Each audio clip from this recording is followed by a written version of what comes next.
Welcome to Lesson 13, Cross-Country Soaring. One of the great things about flying gliders is the sequence of challenges that flying gliders presents. Once you gain proficiency at one skill, that opens up new challenges with new skills to learn. Once you've become reasonably proficient at finding thermals, centering thermals, and climbing in thermals, the next challenge is to leave the vicinity of your home airport and actually go somewhere. Cross-country flying is not a necessary thing to do as part of getting your glider rating. Hopefully you'll get some chance to do it with more experienced pilots during your training. But you are required to have knowledge about cross-country flying so that you can safely develop those cross-country skills after you get your rating. Once you go outside gliding distance of home airport, there's no longer any guarantee that you will end your flight where you started your flight. However, proper planning and proper procedures ensure that you will end up somewhere that you can make a safe landing. So I'm going to start by talking about the pre-flight planning for a cross-country glider flight. And then we'll go on to talking about what you do in flight to execute that plan. I'm going to cover airport markings as part of this lesson because it fits better here than it does in any of the other lessons. And then I'm going to have another section on aeronautical decision making, with this one focused on some of the decisions that are specifically related to cross-country flying. So let's go through the basic procedure of planning a cross-country flight. The first step, we select a destination or sometimes a series of destinations. We usually try to end up back where we started. So it'd be, if we pick one destination, then it would be an out and return. If sometimes you pick a couple destinations and maybe make a triangular course. Occasionally you'll just land at the destination and find another way home. The second step is that you select a series of airports along your route. I'm going to refer to them as stepping stone airports. So your plan will be to stay within gliding distance of one of these airports at all times during your flight. So you won't be in gliding distance of your home airport, but you will be in gliding distance of some airport. Then you measure the distance between the stepping stone airports and you calculate an altitude that you need to be at in order to commit to the next one. So before you decide to leave gliding distance of one of the airports, you need to be in gliding distance of the next airport in your sequence. And then, of course, you need to do the same kind of flight planning things that you would do in a power plane, which includes making note of any terrain in that airport, in that route, any obstacles, any airspace that's in the vicinity that might, where you might need to get permission or communication with somebody if you want to use that airspace. And you need to look at those things on the sides of your planned route, because your actual trip, you probably won't be going in a straight line between stepping stone airports. You'll probably be veering around to wherever you can find thermals along the way. So you may get a ways off to the side, and you need to know about anything that you might encounter in those. So the first thing we need to do is pick our destination or destinations. And one of the first things we should consider is how far we want to go. To look at that, to make that decision, we need to consider the forecast conditions. Some days you may have good thermals that start early and last for a long time, well into the late afternoon. Other days you may only have a couple hours to work with, so you need to choose a placed closer by. And of course, higher performance gliders are capable of going farther. You need to look at the winds aloft forecast. Um, it's better to pick a destination that is into the wind if you're going to do an out and back kind of flight. That way you will have the wind at your back while you're returning. And if you have to shorten the flight, you'll know at the right time to do that.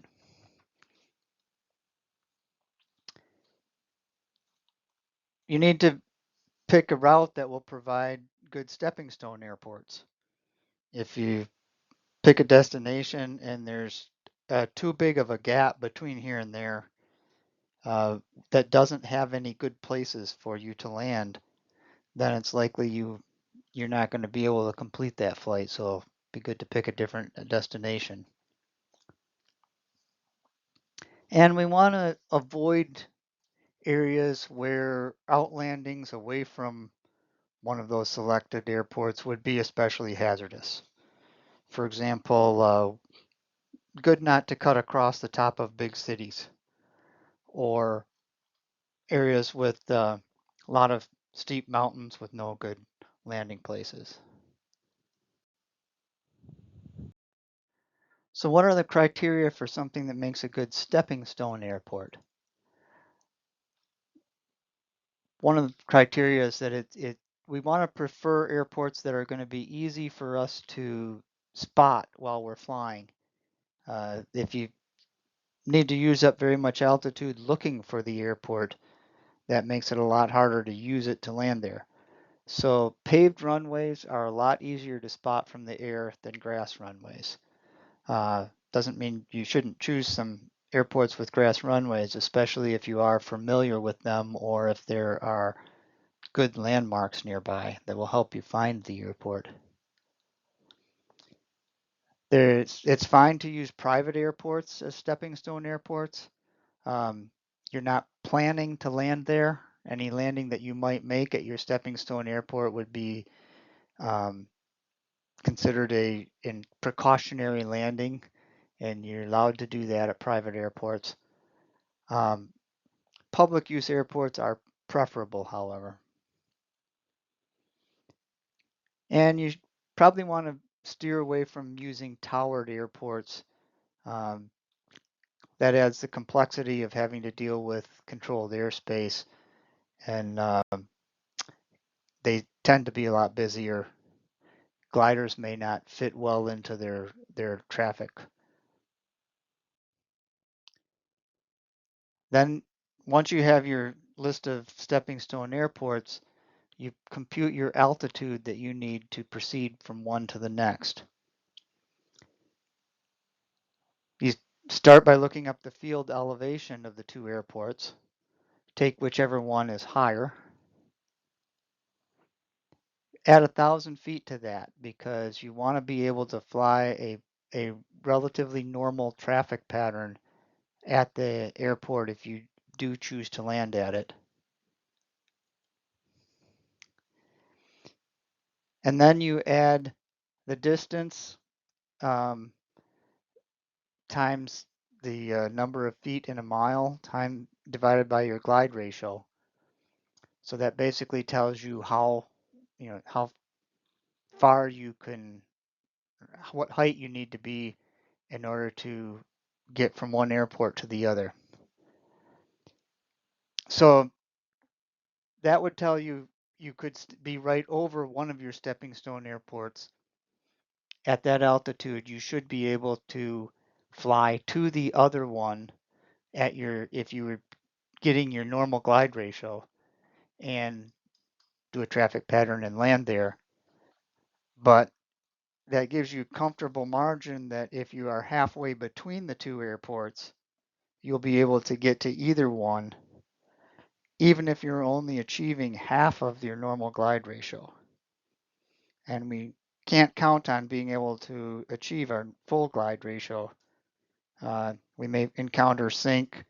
We may be imperfect in our speed control. We may encounter winds. things that keep us from being able to achieve our nominal glide ratio. But this this computed required altitude gives you a margin of safety as long as you can manage half of your normal glide ratio. So let's run through an example. If your first stepping stone is Howell Airport, which is Oscar Zulu Whiskey, that has a field elevation of 980 feet. That's 14 statute miles from 69 Gulf, where Sandhill is based.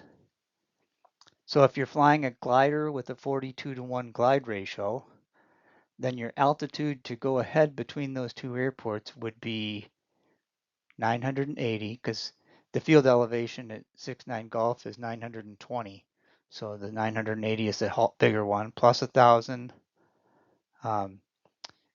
plus this calculation, comes out to 3,740 feet. So if you're halfway between the two at 3,740 feet, then you should say, okay, I'm going to stop worrying about being able to get back to 69 Gulf, and I'm going to proceed towards Howell Airport and whatever comes beyond that. So what do you need to pack when you're doing a cross-country flight? You need your sectional chart. Electronic is preferred just because the paper sectional charts are pretty awkward if you have to refold one in the air. They are hard to deal with. An iPad or tablet with a sectional chart on it is a lot easier to work with. You need to pack enough water for whatever length of time you're going to want to be out that this might take you. If this is going to be a very long flight, you probably want to pack some snacks. You should bring your cell phone. If by any chance you do end up landing somewhere other than your home airport, you'll want to be able to get in touch with somebody back at your home airport. So you'll need your cell phone. Depending on how long you're going to be flying, you may have to have some provisions for emptying your bladder.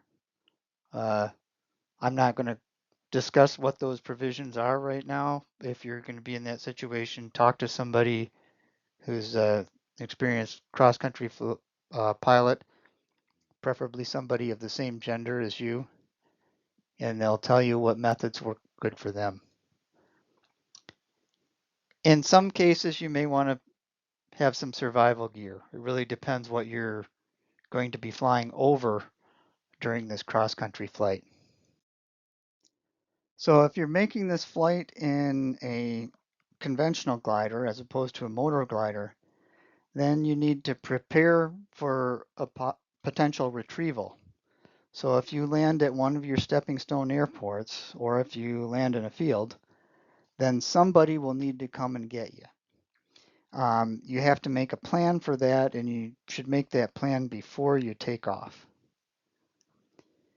So if you land at an airport, it's possible that somebody may be able to send a tow plane to retrieve you. More likely, retrieval happens with a trailer. So before you depart, you need to designate somebody that will be your that's going to handle the retrieval if necessary. You need to ensure that you know how you're going to get in contact with that person, and you need to make sure that person has everything they need to be able to take the trailer and have a vehicle to tow it with and get to wherever you are.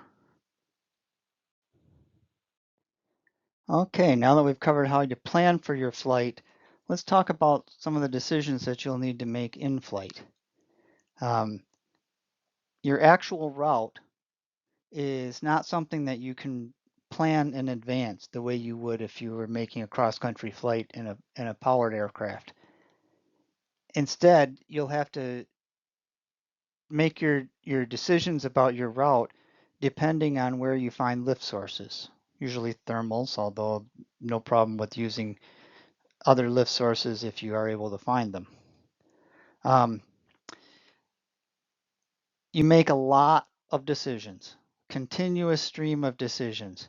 So you'll have to be making decisions about when you leave a thermal. When you leave a thermal, you need to decide which direction to fly, hoping to find your next thermal. Experience and training, you get a lot better at making the decisions. It takes practice and instruction from people more experienced than you. This is a skill that you learn over a long period of time in getting experience with to become really proficient at cross-country flying. Some of the factors that you will need to weigh when you're making the decisions. You need to keep track of where you are relative to your current stepping stone airport and the next one that you're headed towards. You need to think about which direction appears to give you the best chance of finding your next lift source.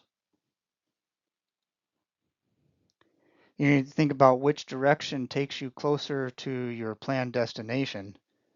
Sometimes those two will be different directions. Your lift is off to the east and your destination is off to the north. You will have to make decisions which you're going to favor.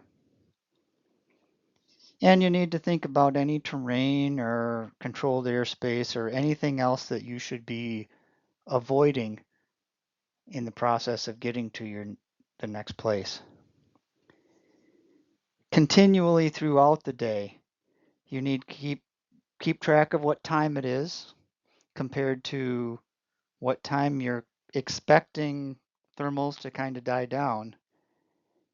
And you're constantly revisiting your plan. Do you want to stick with your plan to get to the destination that you'd originally planned on, or make a new plan? Maybe head back home early, or maybe choose a different destination.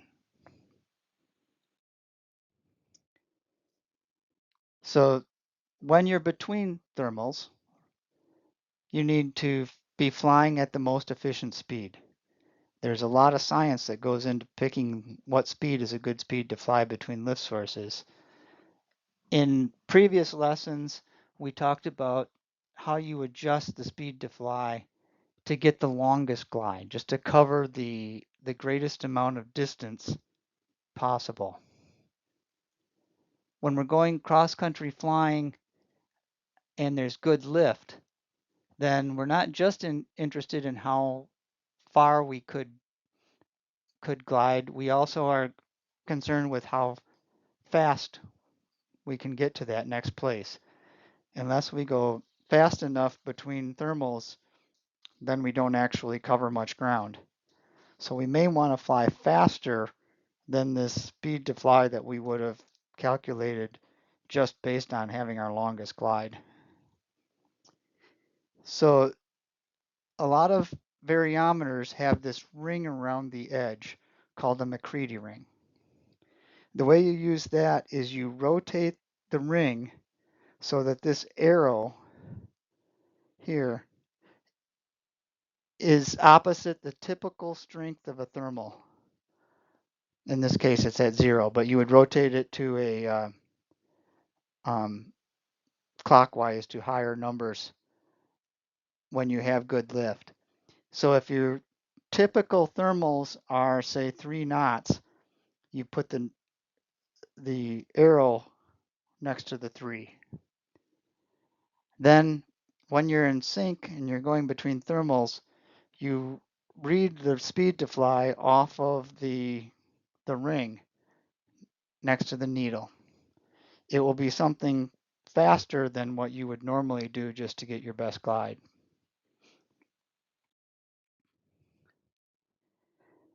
So there's a rule for situations where you might land somewhere other than than one of your planned airports. It's called the outlandings.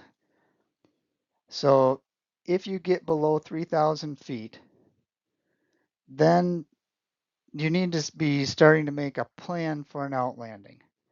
So you need to select a general area that's likely to have some good landing sites. This would be a bad time to start heading like towards mountains or towards a city. Instead, pick an area that tends to have um, farm fields that would be acceptable and keep that area in mind as you're searching for lift, but you keep searching for lift. When you get to 2,000 feet, then instead of just looking for general areas that are good, that's the time to start picking out a particular field that you would choose as your outlanding field. But you still keep looking for lift, and if you find it, you try to climb in it. If you get to 1,000 feet, that's the point where you need to commit to landing at that field. So once you get down to 1,000 feet, you've stopped looking for lift. And even if you accidentally encounter some while you're maneuvering to land at your outlanding source site, then you ignore it and you continue and execute your outlanding. So what happens with that if you do need to pick an outlanding site? What should you be looking for? So an ideal site for an outlanding is flat, level. It's long, as long as a normal runway preferably. It's free from wires, fences, cows, other things that can be in the way. And it's oriented into the wind. Also, it's easy to reach with your retrieval vehicle. It wouldn't be uncommon for there not to be any site that you can get to that has all those characteristics. When no such site is available, you got to make a decision about which criteria you're going to sacrifice. So, I would give up on the easy to reach with the retrieval vehicle before I give up on these other ones. Um, some of these prioritizing between some of these other things, it kind of depends how not flat or how out of, if it's a strong wind, then oriented into the wind is going to be a very important criteria. On a day with weak wind, it's going to be a lot less important. And length is going to be a lot more important. When you enter the traffic pattern for a normal airport landing, the conventional procedure is to enter in on the downwind leg or sometimes a crosswind leg.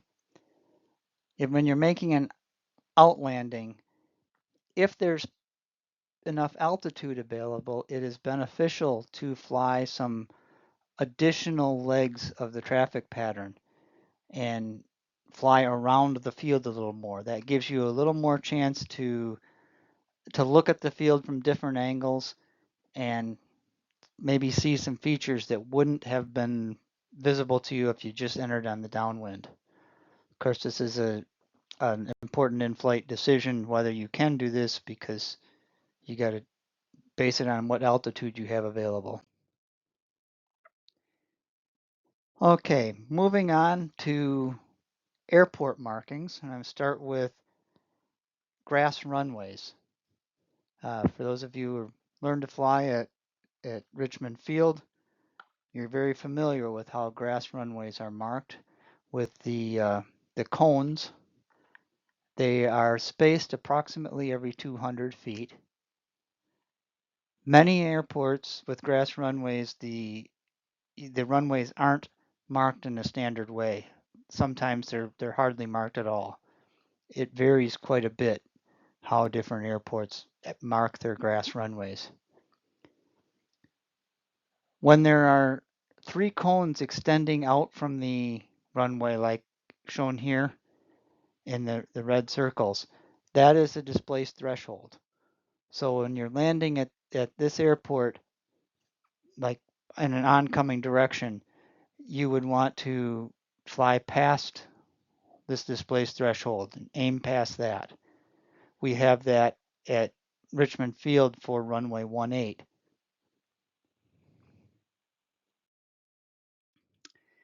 Paved runways have their own types of markings, a lot more markings, and they're actually more standardized than grass runways in practice.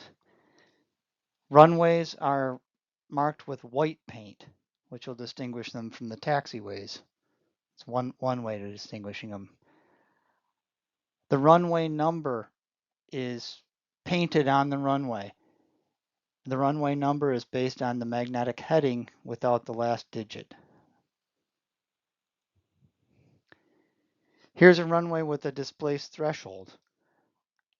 For a paved runway, that's marked by having a line across the runway with these arrows up to it, and the part of the runway prior to that has like long arrows along it. So the runway prior to that is available to use for takeoff, but not available to use for landing. Taxiways. On taxiways, you have a solid yellow center line. This particular taxiway also has solid yellow edge markings. That's not as consistent. And some airports, the taxiways have those, some they don't. That's so hard to predict. This marking here is a runway hold short line. There are two solid lines and there are two broken lines. So the solid line is on the side where it's okay to taxi. The dotted lines are on the runway side. The way to remember that is that taxiways have a solid center line, runways have a dotted center line. This airport, if you didn't have this line here, it might be hard to notice that you're about to cross a runway because that runway is grass. So the runway the pavement and the signs are the best way to know when you're getting near a runway crossing. So now let's talk a little more about airport signs. So there's several different types of airport signs. There's location signs that tell you which taxiway or runway, in some cases, you're on. Taxiways have a letter. They may also have a number. So in this case, this is taxiway Alpha 3. That tells you that you're currently on taxiway Alpha 3. If you were currently on one of the runways, it would be just a number and possibly followed by an R or an L. But it wouldn't start with a letter. Location signs are black with yellow for the lettering. This other part of the sign is a runway holding position sign.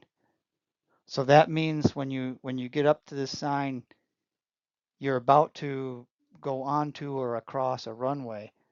So that's a place you want to stop and get certainly check for traffic very carefully at an uncontrolled field. If you're at a towered airport, then you would need clearance to go past that sign. Location signs and runway holding position signs are often combined together like this. Another type of sign you might see is a direction sign, which is yellow and it has arrows. So this is telling you how you would get to something. This one on the left is telling you that if you want to go to runway 27, you should turn left. If you want to go to runway 9, you should turn right.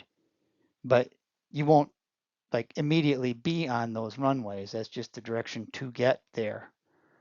and the one on the right is telling you to get to taxiway Alpha 3, you need to make a right turn. So now I'm going to go through a cross-country flying scenario, and we're going to talk about some aeronautical decision making.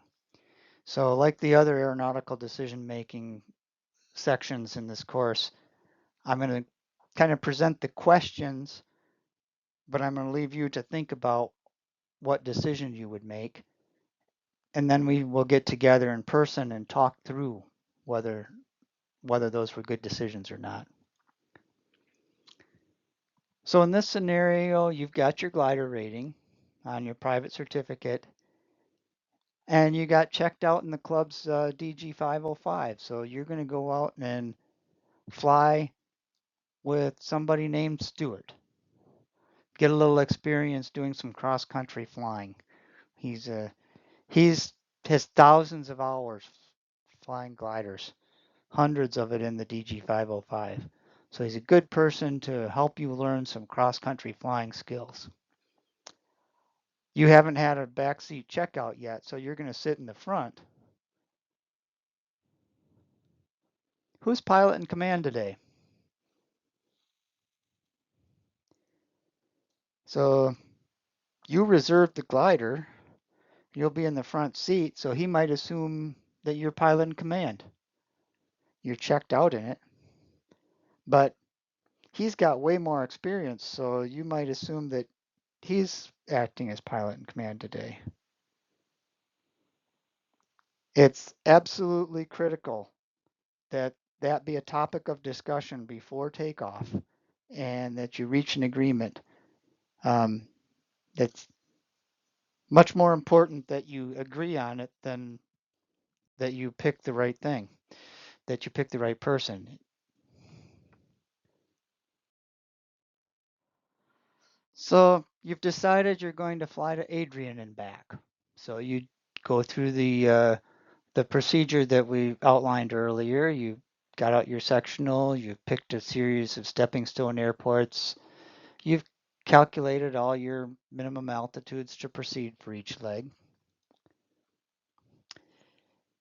And then another person in the club comes along and says, how would you like to use my new flight computer? It's a really good flight computer.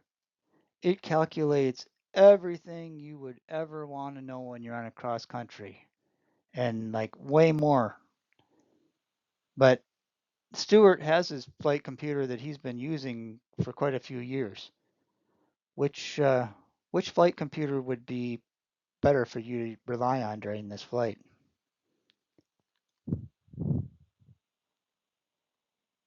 So now you're flying. You're making your way towards Adrian. You see a lake, and it looks an awful lot like one of the lakes on the sectional. So that means if you're over that lake, then you must be about halfway between your stepping stone airports. And you look at your altimeter, you're 500 feet higher than the minimum altitude to proceed to that next airport. So what would you do now?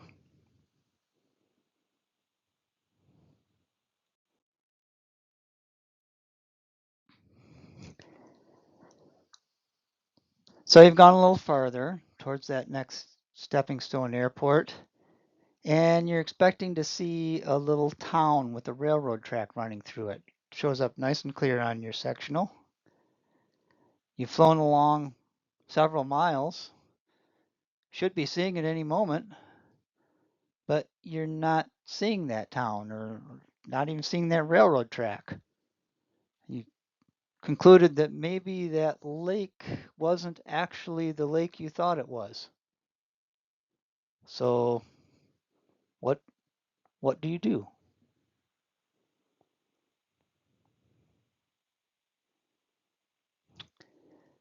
So after you've looked around at some other landmarks, you're able to figure out that you're actually west of your stepping stone airport.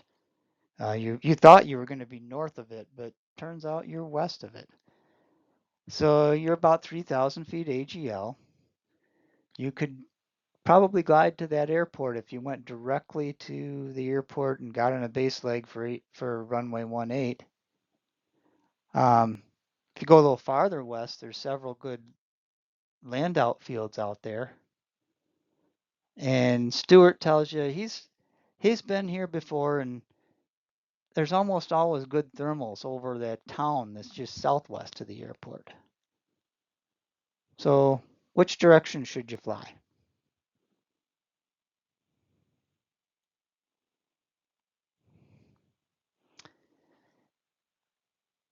It's the same situation, but let's imagine that in that pre-flight conversation about who's going to be pilot in command, Stewart is going to has you both decided Stewart would be the pilot in command for this flight. And it looks like he's going to head towards that town where he's found good thermals before. So, do you feel like everything is good and just let him do what he thinks is best? Okay, so assume that you've gotten down to 2,000 feet above the ground level, approximately, and you look out the window, and these are some of the fields you're seeing. So take a minute to look at these different fields and think about what would make each of them a good choice as a land outfield and what might make each of them a bad choice as a land outfield.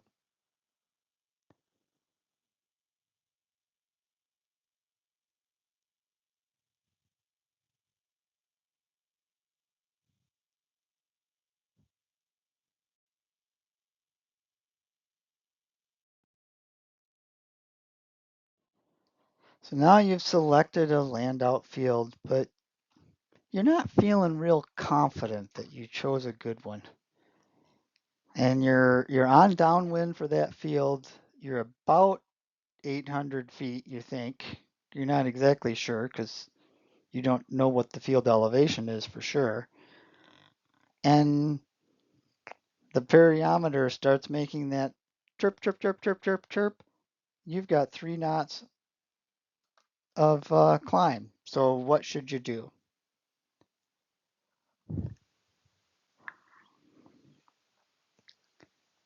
Now, suppose you've turned on to final. You're at your best L over D speed corrected for the wind. You're using about the same amount of spoiler as usual.